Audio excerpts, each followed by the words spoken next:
my wanderers, we are back and going to do today the second chapter of The Picture of Dorian Gray by Oscar Wilde. I am so glad that you came by and came and watched the second part of this today, and thank you for visiting my channel. If you're new here, welcome back. If you are a regular viewer, I am just going to go right ahead and dive in here. If you have not already watched the first part of this, you might want to go back, or if you just want to close your eyes and relax and listen to the soft-spoken words of Oscar Wilde, then feel free to do that too. Again, thanks for coming, and I hope you enjoy the video. Chapter 2. As they entered, they saw Dorian Gray. He was seated at the piano with his back to them, turning over the pages of a volume of Schumann's Forest Scenes.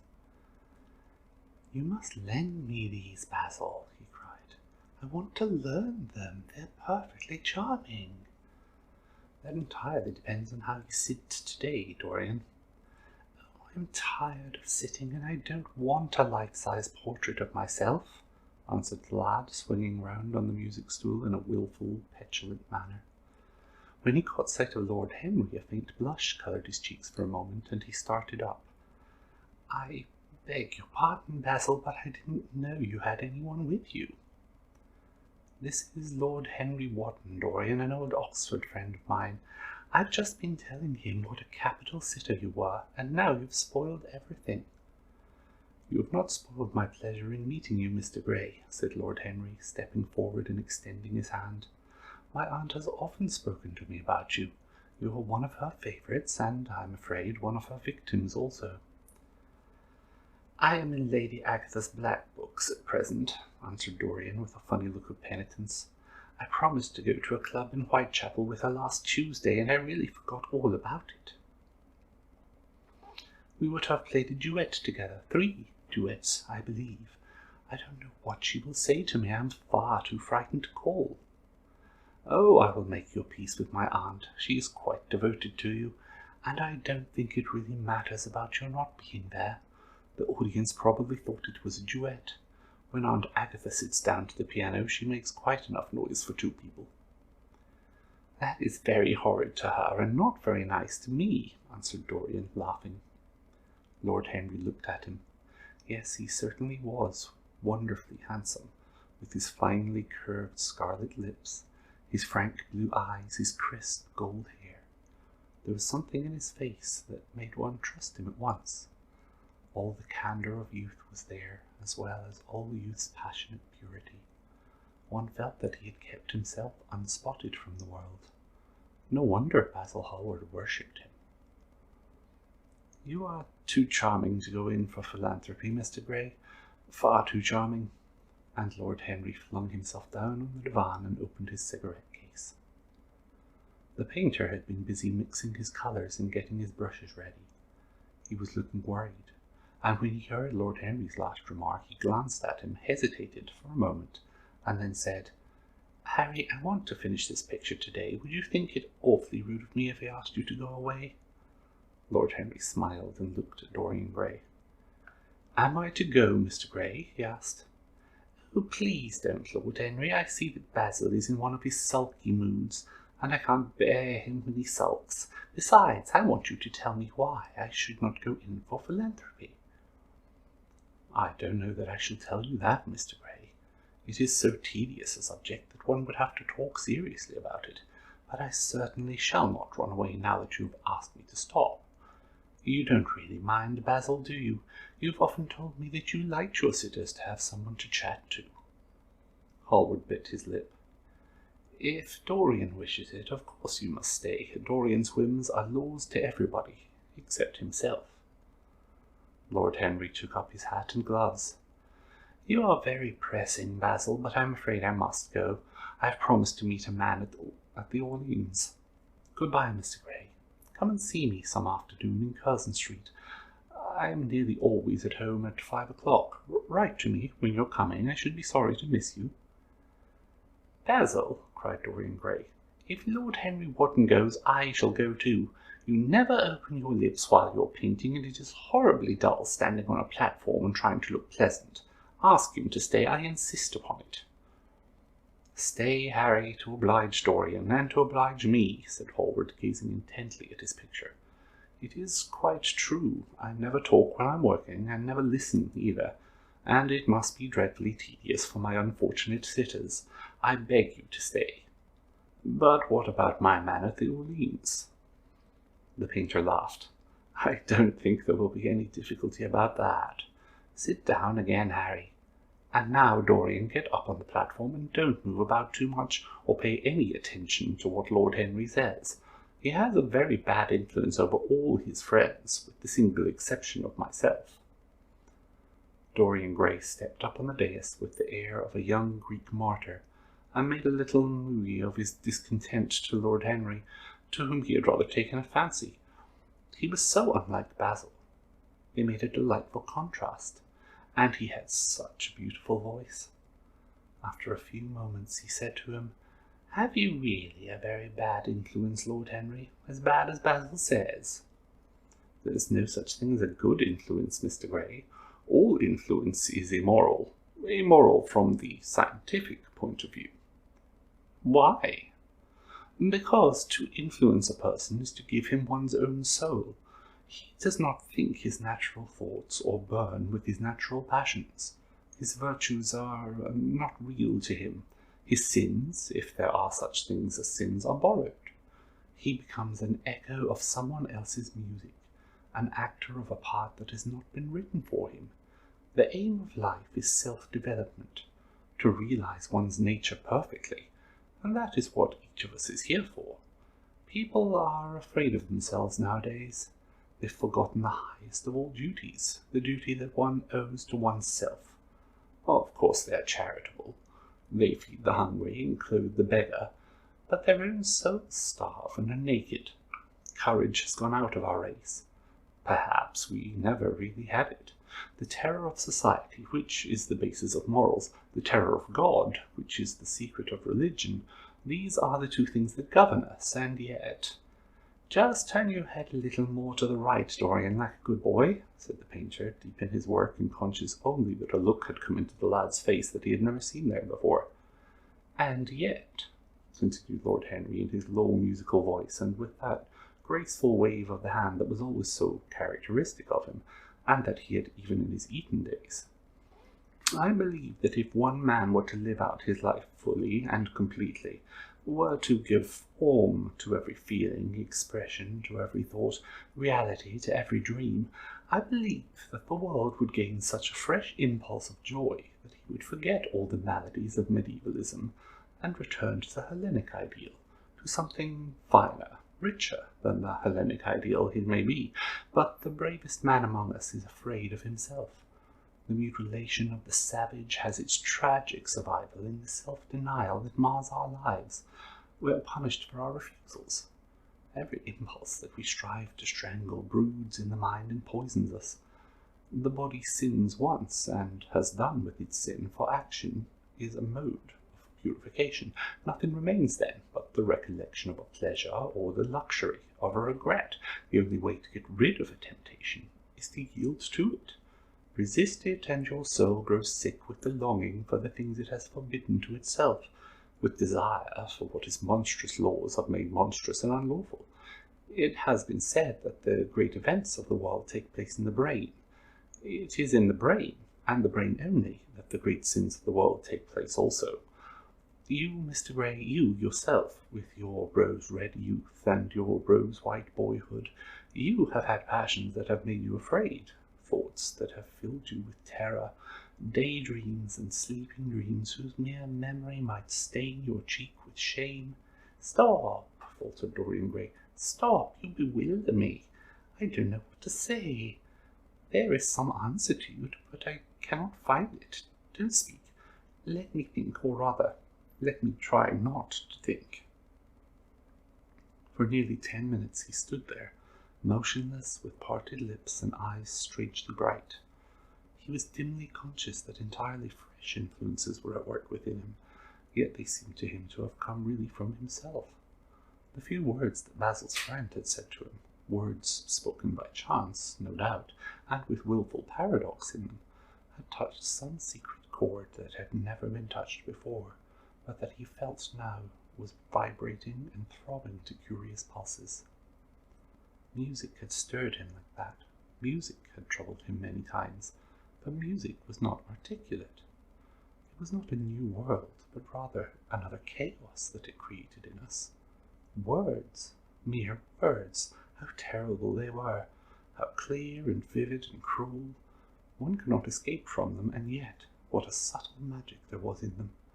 They seemed to be able to give a plastic form to formless things, and to have a music of their own as sweet as that of a viol or of lute.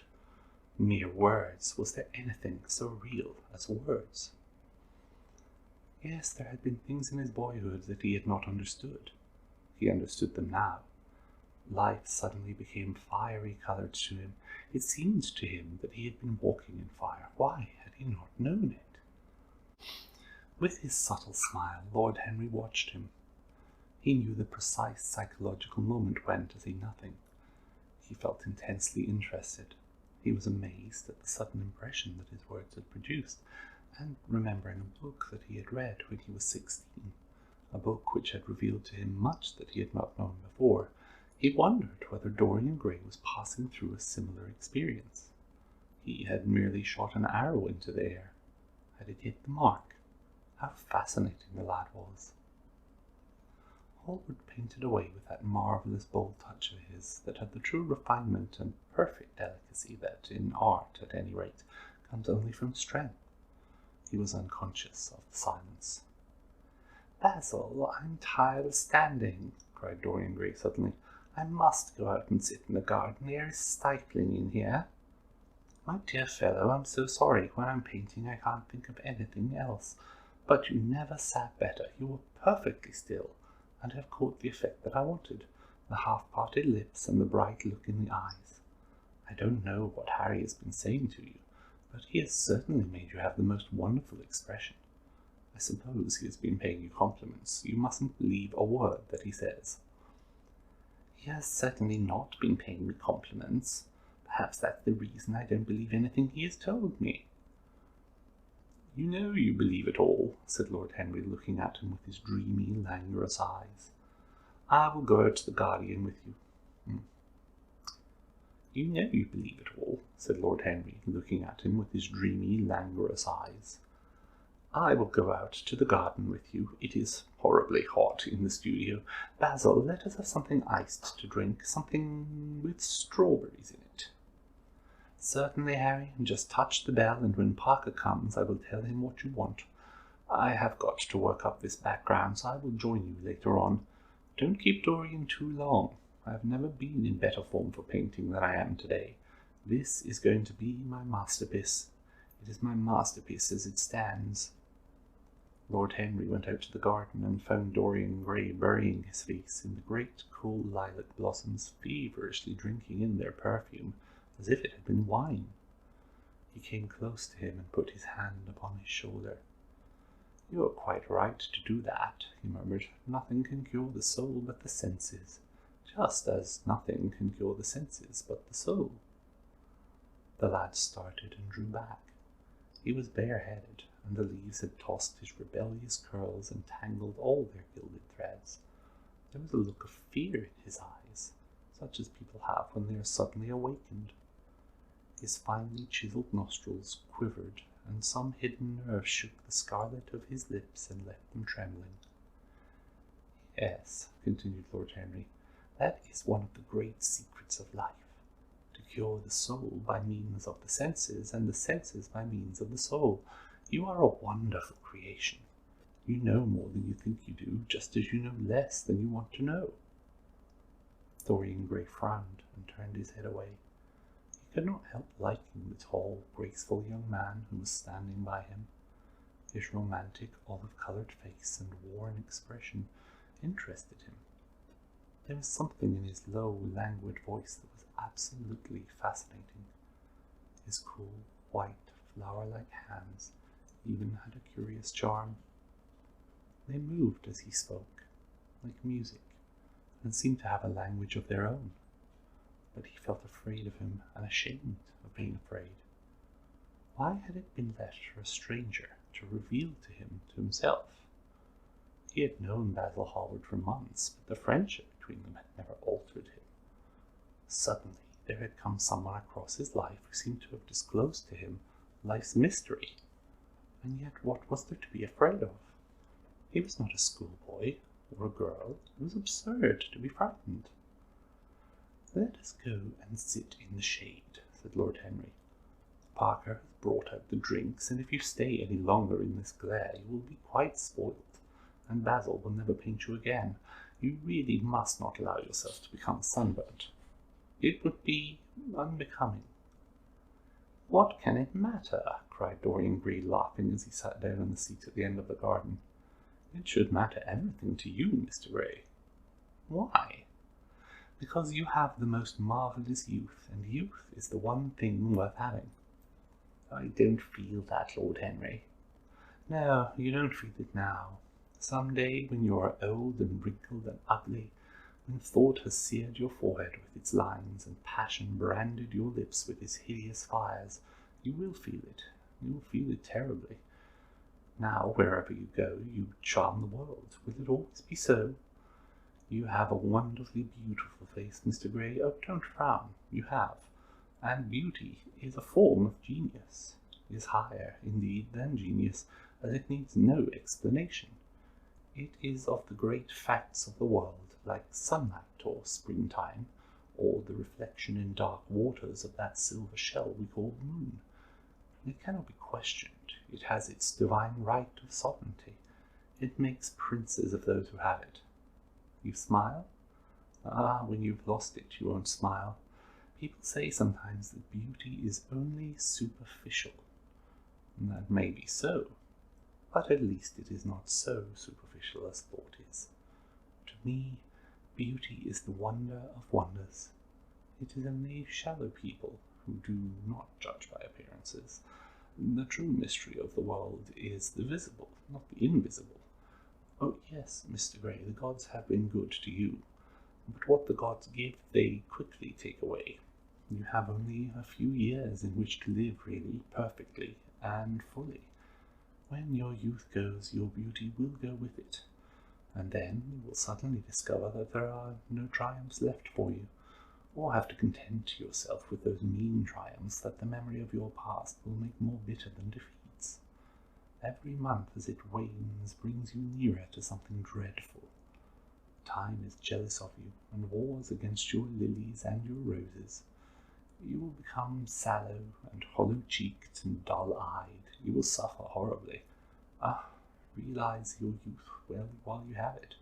Don't squander the gold of your days listening to the tedious, trying to improve the hopeless failure, or giving away your life to the ignorant, the common, and the vulgar. These are the sickly aims, the false ideals of our age. Live the wonderful life that's in you. Let nothing be lost upon you. Be always searching for new sensations. Be afraid of nothing. A new hedonism, that is what our century wants. You might be its visible symbol. With your personality, there's nothing you could not do. The world belongs to you for a season. The moment I met you, I saw that you were quite unconscious of what you really are, of what you really might be. There was so much in you that charmed me that I felt I must tell you something about yourself. I thought how tragic it would be if you were wasted. For there is such little time that your youth will last, such a little time. The common hill flowers wither, but they blossom again. The laburnum will be as yellow next June as it is now. In a month there will be purple stars on the clematis, and year after year the green night of its leaves will hold its purple stars, but we never get back our youth. The pulse of joy that beats in us at 20 becomes sluggish. Our limbs fail, our senses rot. We degenerate into hideous puppets, haunted by the memory of the passions of which we were too much afraid, and the exquisite temptations that we had not the courage to yield to. Youth, there is absolutely nothing in the world but youth. Dorian Gray listened, open-eyed and wondering. The spray of lilac fell from his hand upon the gravel. A furry bee came and buzzed round it for a moment. Then it began to scramble all over the oval, stellated globe of the tiny blossoms. He watched it with that strange interest in trivial things that we try to develop when things of high import make us afraid, or when we are stirred by some new emotion for which we cannot find expression, or when some thought that terrifies us lays sudden siege to the brain and calls on us to yield. After a time, the bee flew away. He saw it creeping into the stained trumpet of a Tyrian convolvulus. The flower seemed to quiver, and then swayed gently to and fro. Suddenly the painter appeared at the door of the studio and made staccato signs for them to come in. They turned to each other and smiled. "I am waiting," he cried. "Do come in. The light is quite perfect, and you can bring your drinks." They rose up and sauntered down the walk together.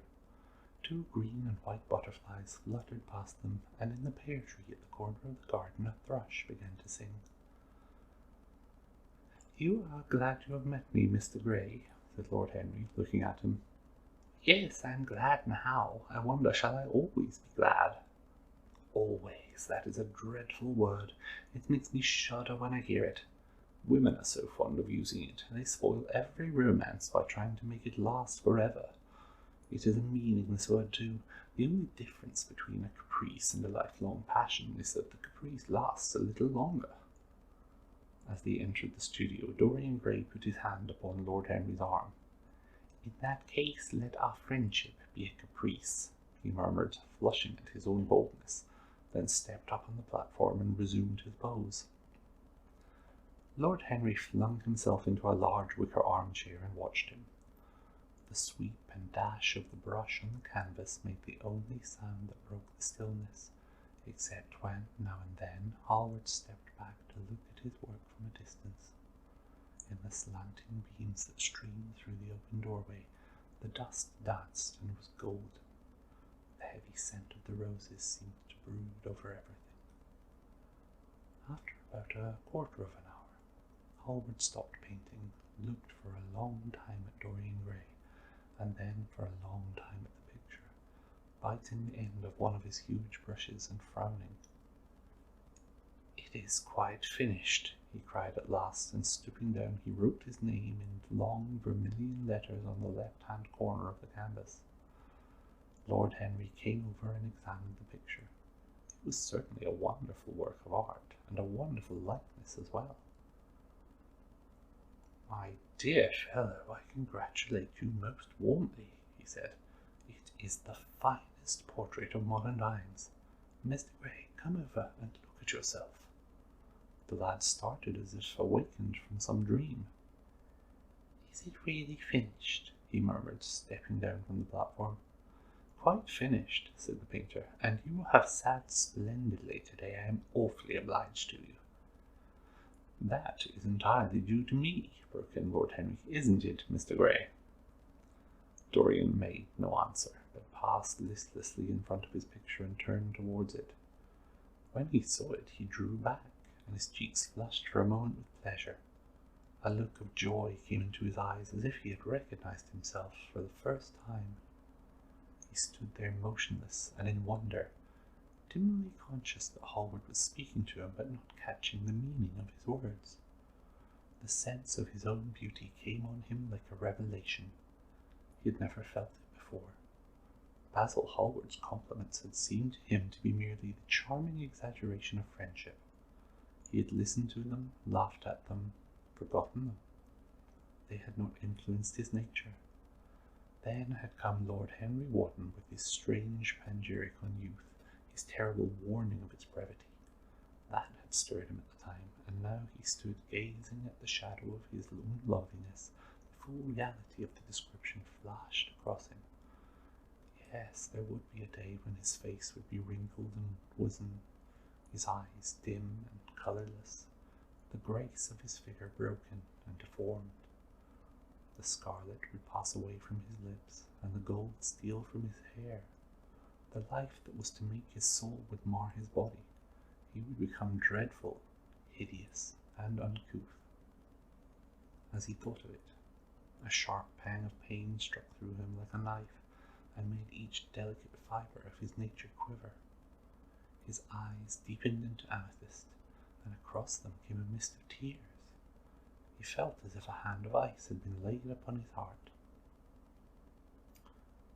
"Don't you like it?" cried Hallward at last, stung a little by the lad's silence, not understanding what it meant. "Of course he likes it," said Lord Henry. "Who wouldn't like it? It's one of the greatest things in modern art. I'll give you anything you like to ask for it. I must have it." "It is not my property, Harry." "Whose property is it?" "Dorian's, of course," answered the painter. "He is a very lucky fellow." "How sad it is," murmured Dorian Gray, with his eyes still fixed upon his own portrait. "How sad it is! I shall grow old and horrible and dreadful, but this picture will remain always young. It will never be older than this particular day of June. If it were only the other way, if it were I who was to be always young, and the picture that was to grow old. For that, I would give everything. Yes, there is nothing in the whole world I would not give. I would give my soul for that." "You would hardly care for such an arrangement, Basil," cried Lord Henry, laughing. "It would be rather hard lines on your work." "I should object very strongly, Harry," said Hallward. Dorian Gray turned and looked at him. "I believe you would, Basil. You like your art better than your friends. I'm no more to you than a green bronze figure. Hardly as much, I dare say." The painter stared in amazement. It was so unlike Dorian to speak like that. What had happened? He seemed quite angry. His face was flushed and his cheeks burning. "Yes," he continued, "I am less to you than your ivory Hermes or your silver fawn. You will like them always. How long will you like me? Till I have my first wrinkle, I suppose. I know now that when one loses one's good looks, whatever they may be, one loses everything. Your picture has taught me that. Lord Henry Wotton is perfectly right. Youth is the only thing worth having. When I find that I am growing old, I shall kill myself." Hallward turned pale and caught his hand. Dorian, he cried, "don't talk like that. I have never had such a friend as you, and I shall never have such another. You're not jealous of material things, are you? You are finer than any of them. I am jealous of everything whose beauty does not die. I am jealous of the portrait you've painted of me. Why should it keep what I must lose? Every moment that passes takes something from me and gives something to it. Oh, if it were only the other way! If the picture could change, and I could be always what I am now. Then why did you paint it? It will mock me some day, mock me horribly." The hot tears welled into his eyes. He tore his hand away, and flinging himself on the divan, he buried his face in the cushions as though he was praying. "This is your doing, Harry," said the painter bitterly. Lord Henry shrugged his shoulders. "It is the real Dorian Gray, that's all." "It is not." "If it is not, what have I to do with it?" "You should have gone away when I asked you," he muttered. "I stayed when you asked me," was Lord Henry's answer. "Harry, I can't quarrel with my two best friends at once, but between you both you have made me hate the finest piece of work I have ever done, and I will destroy it. What is it but canvas and colour? I will not let it come across our 3 lives and mar them." Dorian Gray lifted his golden head from the pillow, and with pallid face and tear-stained eyes looked at him as he walked over to the deal painting table that was set beneath the high-curtained window. What was he doing there? His fingers were straying about among the litter of tin tubes and dry brushes, seeking for something.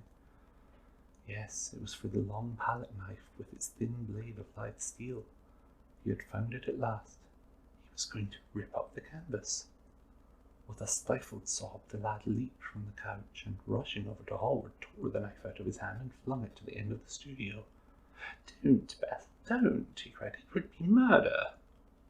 "I'm glad you appreciate my work at last, Dorian," said the painter coldly, when he had recovered from his surprise. "I never thought you would." appreciate it.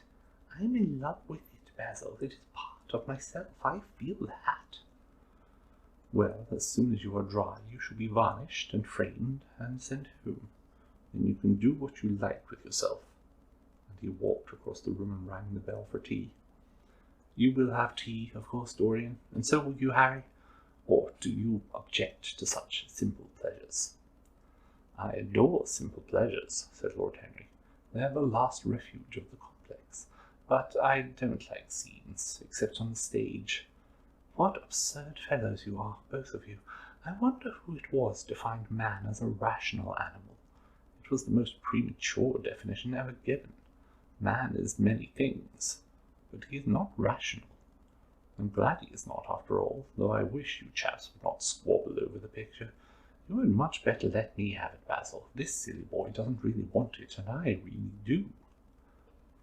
If you let anyone have it but me, Basil, I shall never forgive you, cried Dorian Gray, and I don't allow people to call me silly boy. You know the picture is yours, Dorian. I gave it to you before it existed. And you know you have been a little silly, Mr. Gray, and that you don't really object to being reminded that you are extremely young. I should have objected very strongly this morning, Lord Henry. Ah, this morning. You have lived since then. There came a knock at the door, and the butler entered with a laden tea tray and set it down upon a small Japanese table.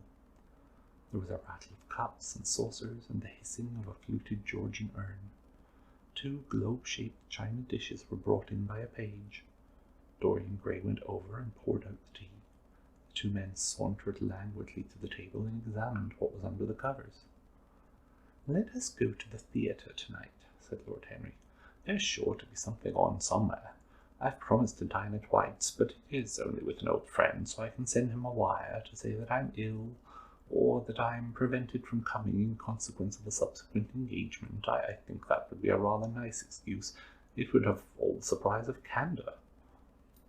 "It's such a bore putting on one's dress clothes," muttered Hallward, "and when one has them on, they are so horrid." "Yes," answered Lord Henry dreamily. "The costume of the 19th century is detestable. It's so sombre, so depressing. Sin is the only real colour element left in modern life." "You really must not say things like that before Dorian, Harry."